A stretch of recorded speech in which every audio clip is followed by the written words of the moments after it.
Tom had a great idea this week for a segment is, let's talk about the top 5 Bengal rookie seasons in history. And I tell you what, there's a lot of good rookie seasons, and I know somebody's going to be mad at us for not picking their top 5. So there was a lot of guesses on Facebook and different social media platforms on who their top 5 was. Don't have any giveaway prizes today, but list your 5 and number 1 being the number 1 rookie season in Bengal history. We're going to go ahead and start. If you could start from the beginning there. There's no audio on this, right? There is no audio. That's the number 1 pick. We just gave it away.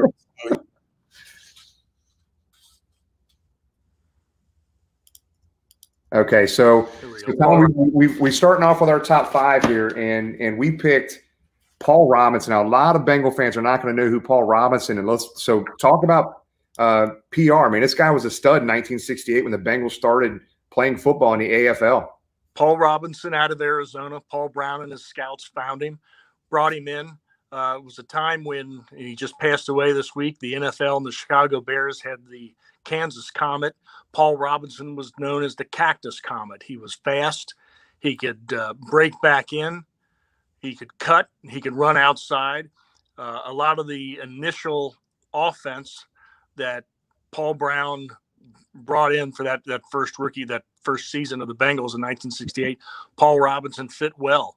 He could really bounce the ball to the outside right there. I don't know if that's Guy Dennis or Pat Matson leading him on a sweep right there. But he fit well. He was AF. A lot of people forget. In 1968, Cincinnati had 2 rookies of the year, Johnny Bench in baseball and Paul Robinson in football. Unfortunately, as so happened to so many of our players, he was slowed down a little bit by injuries. And as time went on with that and the version of the West Coast offense was implemented, Essex Johnson sort of edged him out. Essex was a much better pass receiver, and Kenny Anderson really liked throwing the ball to Essex. But Paul Robinson was a fantastic player, a historical player. I think what a great funny note about him was his first year after he'd made the team, he went out and bought a suit, as it was, rule you had to wear a suit on the plane. And Bob Trumpy tells the story that with this really nice gray suit was a good-looking pink tie. Paul Robinson didn't know how to tie a tie. So Bob Trumpy tied it for him. He put it on. And then Bob Trumpy played with him for the next 5 seasons. And he said every game he would watch Paul Robinson loosen the tie, take it over his head, put it in his locker, and then after the game, put it back over his head and tie it. He said 5 years he never untied that. But yeah. A great young player. He was an AFL All-Star and Rookie of the Year. Yeah, and some crazy stats here that Bengal fans need to know about. In 1968, he was second in the MVP voting only to Joe Namath. I mean, right. This guy had that big of a year. Rookie of the Year, gained over 1,000 yards, 3rd-round pick out of Arizona, played with the Bengals from 68 to 71, Pro Bowler 68, 69. But he was the first player to gain over 1,000 yards with an expansion team as a rookie. Second player to gain over 1,000 yards first year as a professional football player. I mean, this was groundbreaking stuff this guy did back in 1968, Tom. Yeah, he really was. He was an all-around player. Like I said, Essex Johnson ended up being a little bit better of a receiver and had some chemistry with Ken Anderson. But Paul Robinson was dynamite. I think a little bit of the injury bug got him, but he was still playing. In fact, he was a champion in the WFL with Birmingham. Yep, good stuff. So let's move from number 5 to number 4, Tom. And we went with at our number 4 spot. We went with Cris Collinsworth here. I mean, 3-time Pro Bowler, 1,000-yard receiving his rookie season. That 6'5" frame gave mismatch issues to these defenders his entire career, especially his rookie season. It wasn't just the stats and what he infused to the offense; it's what he brought to the team. And he brought excitement. At that point, Isaac Curtis's career was a little bit on the downslide. He was getting a little older. He'd been nicked up for several years with injury. The Bengals desperately needed an infusion at wide receiver. And Cris was incredibly intelligent, incredibly athletic, and very smart. He used all that to his advantage. He could go deep.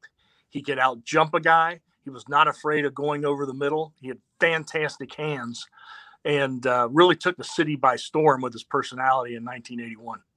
Yep, good stuff. Number 3, we went with our guy Ickey Woods, 1988 season, second round out of UNLV, second team All-Pro in 1988, AFC rushing leader, 1,066 yards, set a rookie rushing record for the Bengals at that time. That was broke later by another Bengal. 15 touchdowns, over 5 yards per carry. This guy was the real deal. Yeah, he by himself not just put the franchise, but the whole city on its back and ran us to the Super Bowl. Ickey ran hard. He was phenomenal. Nobody else could cut back the way Ickey Woods could in the 80s and really for years thereafter, but certainly not here in Cincinnati. He fit in well with that offensive line, and a lot of people forget Ickey didn't even start till October. That's right. Because they were worried about his blocking. You know, he was behind Stanley Wilson. Stanley Wilson was known for his blocking.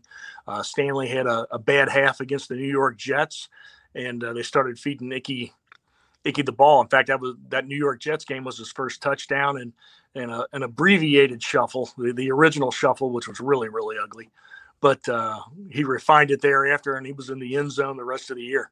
Okay, and number 2, man, Coney Dillon, 1997 season, man, second round pick out of Washington. You know, the big game everybody remembers his rookie season, 39 carries for 246 yards, 4 touchdowns versus Tennessee. You and I were at that game. Over 1,100 yards, rookie rushing record for the Cincinnati Bengals. I tell you what, this guy ran hard, and he would run through you, by you, over you, whatever it took. He was an angry runner. I love Coney Dillon. Other than maybe, you know, in another sport, a perfect game or something like that, that night was maybe the best single night performance of any athlete in Cincinnati history. He ran angry. I mean, he ran like he hated you out of you know, his old neighborhood. He was a linebacker playing running back, but he had speed, he had strength, and you know, everybody forgets, other than Willie Anderson, which granted you have a Hall of Famer, Hall of Fame caliber player at right tackle, and really Rich Bram. Corey's line wasn't a whole lot different than what we have right now. He was doing all that with next to no line, and Corey was a pretty good blocker too. But he had exceptional timing. He hit the hole very well, and he knew how to bust it. Yeah, he was the real deal. Just happened to be on some very, very bad Bengal teams. But our number one, and again, I know there's gonna be a lot of people that don't agree with our top 5. It's okay. This is why we do this. This is fun. But we went with Greg Cook, 1969 rookie season, the number 1 pick from the University of Cincinnati. You know, led the Bengals to a 3-0 start to his rookie season, rookie of the year that year. 17.5 yards per completion, 9.41 yards per pass attempt, rookie record that still stands. And this guy, again, we can only what if, right? The biggest what if in Cincinnati Bengal history. But if this guy stayed healthy, the Bengals would have won multiple Super Bowls. This guy was the best quarterback playing in his era. I think all those Super Bowl rings the Steelers got in the 70s would have belonged to Bengal players. I mean, he could have had 4 or 5 had he not gotten hurt. There was just absolutely no weakness in his game. He had size, he had vision, he had intelligence. He had just an incredible arm. I've seen, you know, reports that when he played at UC, 300 people used to come early and sit by the field and just watch him warm up because you could hear the ball whiz. He fit well into the Bengals system. I know Paul Brown has said he was the best talent they ever drafted. Mike Brown has said he was the best talent they ever drafted. Bill Walsh said he was the best young quarterback he'd ever coached or seen. And he fit in well, you know, with the system. They rewrote the system around him. And he loved all the Bengals receivers they had at the time. I mean, Speedy Thomas, Eric Crabtree. He particularly liked throwing the ball to Bob Trumpy deep in that version of the West Coast offense. But, you know, what could have been. But he was one of those. He's like a John Elway. He would have made a sub-500 team a Super Bowl champion all by himself. Yeah. So Tom, he got a good question here from Craig. So during the 4th game of the year, I think it was, if I'm not mistaken, 3rd or 4th, he was sacked by the Kansas City Chiefs, right? And had a shoulder injury. I don't know if it was a labrum or whatever it was. If it was an injury in today's NFL, he'd be playing. From what they say, if the injury happened now, he'd have surgery, be out 6 weeks, and be 100%. But they didn't know at the time, and every time they went in there and cut on his shoulder, they made it a little worse. He had several injuries. They said they really knew something was wrong that next year at Wilmington in 1969, his first play at training camp, he dropped back to pass, and it was a little pass to Chip Myers in the flat, and he overthrew him to the right and high about 8 yards, and he undid his chin strap and slammed his helmet and just walked off. Yeah. And unfortunately, it just never came back. Well, that's our list. And we're going to recap a quick Bengals memorabilia recap here. And I think I have this in order. So we had number 5, our guy, Paul Robinson, black and white photo here from 1968. This guy was a stud, man. He was definitely a great running back for the Bengals. And at number 4, I think we had our guy, Cris Collinsworth. I just remember, I don't know why when I was younger, I remember all the ladies loved Cris Collinsworth for some reason. They liked his hair, I guess. And then my man, friend of the show right here, Ickey Woods, Sports Illustrated cover. That's our guy, man. We've had him on multiple times. And one of my favorite running backs in Bengal history, my guy, Coney Dillon. And then a very rare piece that I have in my collection here. In 1971, the Bengals handed these out at a game during that year, and there's 5-6 pictures in here that they handed out to people in attendance. There was a limited amount of them, but one of them is an autographed card picture of the man Greg Cook. Rest in peace here, man. But yeah, Greg Cook, great man. There were a lot of other guys we talked about putting in. We couldn't. Bill Berge was 1969 AFL Defensive Rookie of the Year. Boobie Clark was AFC Rookie of the Year offensively in 1973. Isaac Curtis had an incredible year. AJ Green, 73.